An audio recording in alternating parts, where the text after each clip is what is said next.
Hey there, Agile Adventurer. Just a quick question.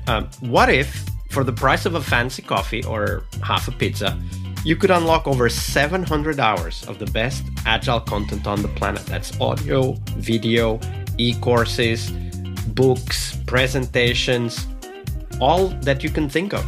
But you can also join live calls with world-class practitioners and hang out in a flame war-free and AI slop-clean Slack with the sharpest minds in the game. Oh, and yes, you get direct access to me, Vasco, your Scrum Master Toolbox podcast.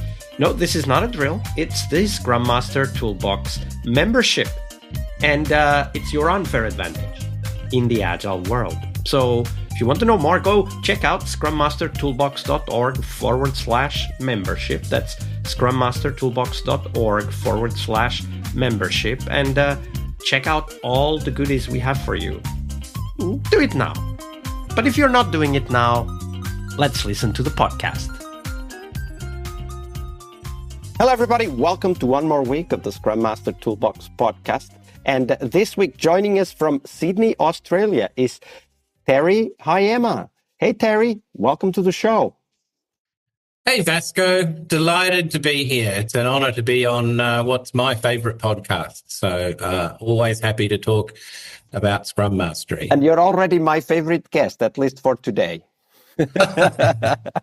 So Terry is an international author, speaker, conference host, trainer, facilitator, mentor, and transformative coach whose personal purpose is to help people see differently so that they can find joy. Terry, that was a short intro. Tell us a little bit more about yourself and how did you end up becoming a Scrum Master? That's a great question, Vasco.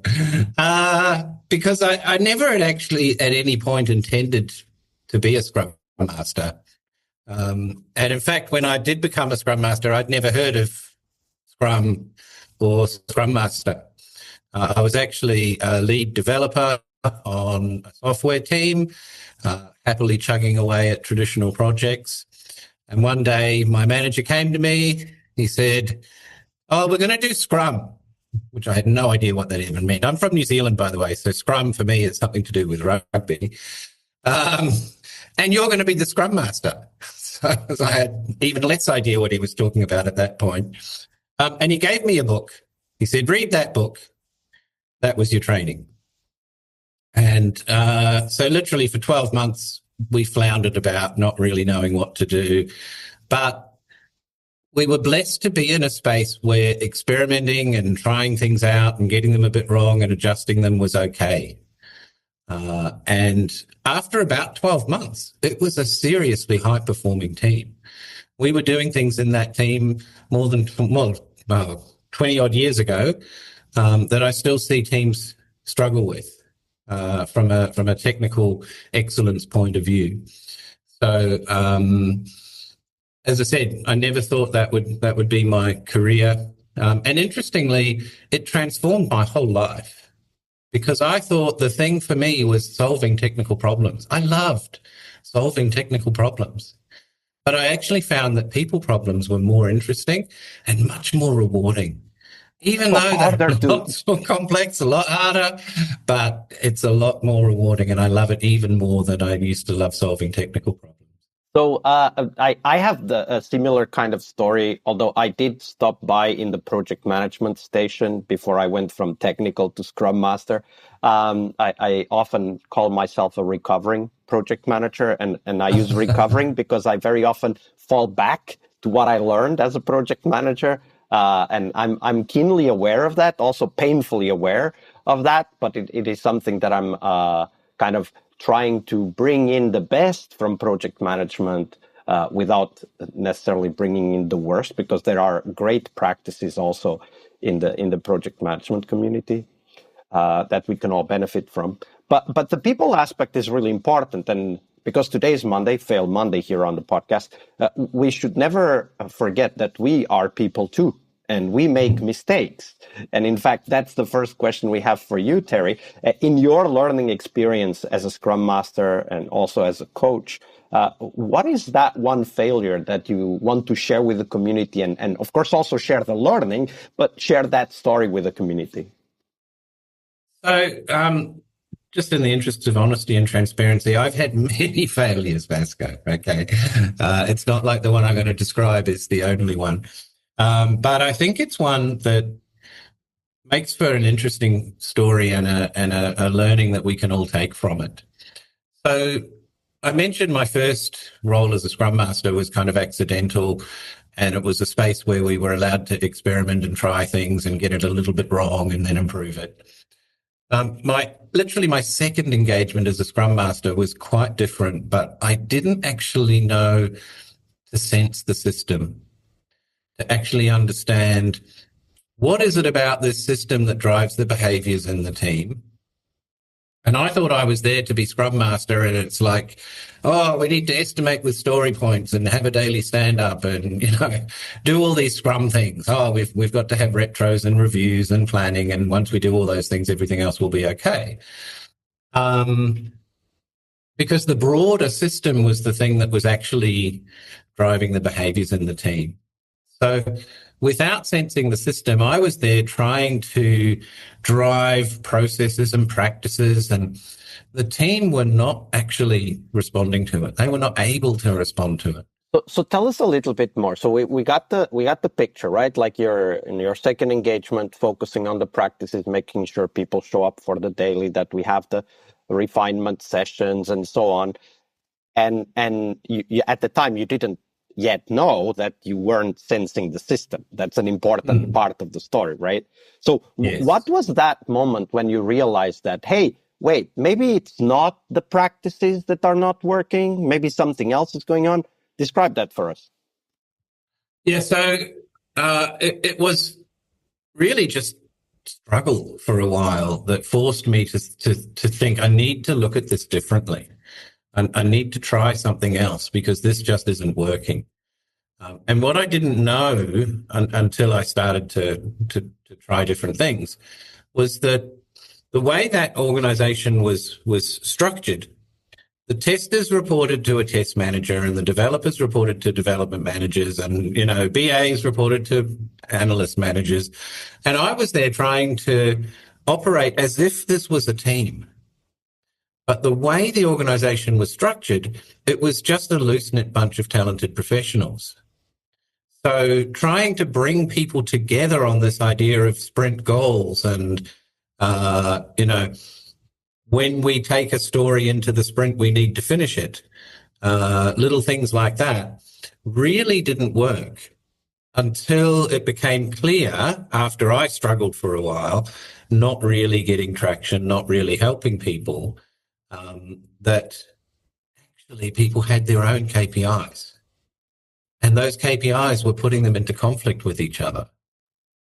I needed to do was actually to coach the organization as much as the team. So let's explore. But I wasn't ready for that as a coach. So let's explore that, because that's an important insight. We very often talk about how important it is to have KPIs, to know what success means. But you're talking about a specific type of KPIs. And I don't know, you haven't shared, but I'm assuming you're referring to individual KPIs or performance metrics that every individual separately must adhere to, not the team as a whole, which, as you said, wasn't a team yet either, right? That's Yes. what you were referring to. No, that's exactly right. So how do you go about changing that? So we had to have conversations with the leaders of the various practices. They weren't called practices then, they were just managers. And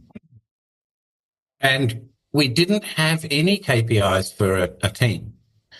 And we literally had KPIs for developers about less defects and KPIs for testers about finding more defects.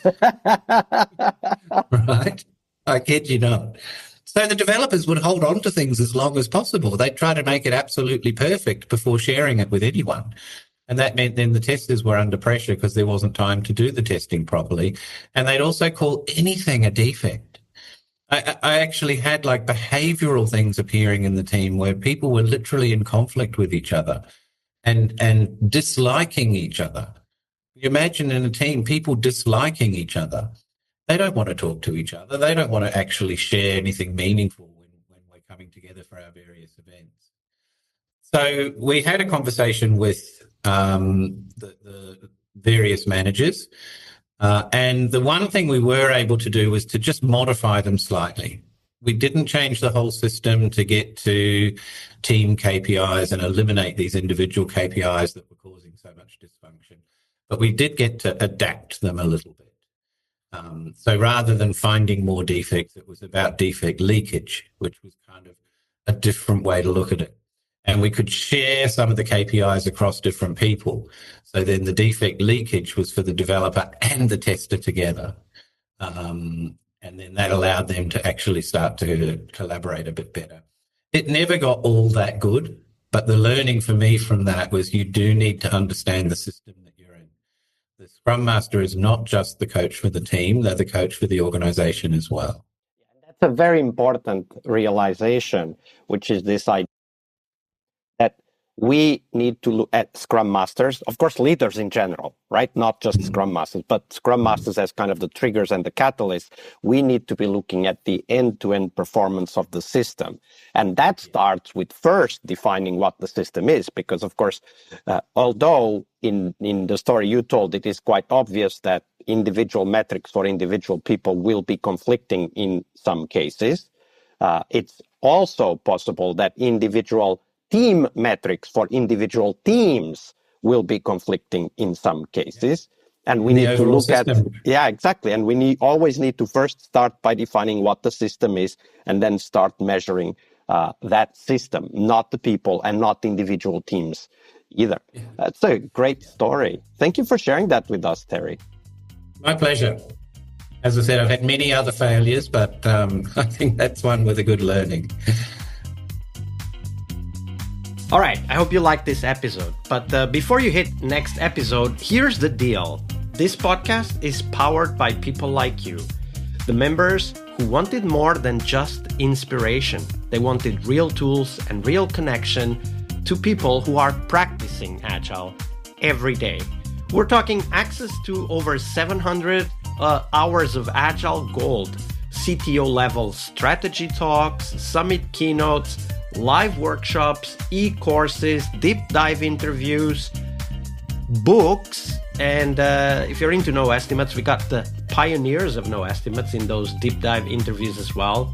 Agile business intelligence, creating product visions, coaching your product owner courses, you name it.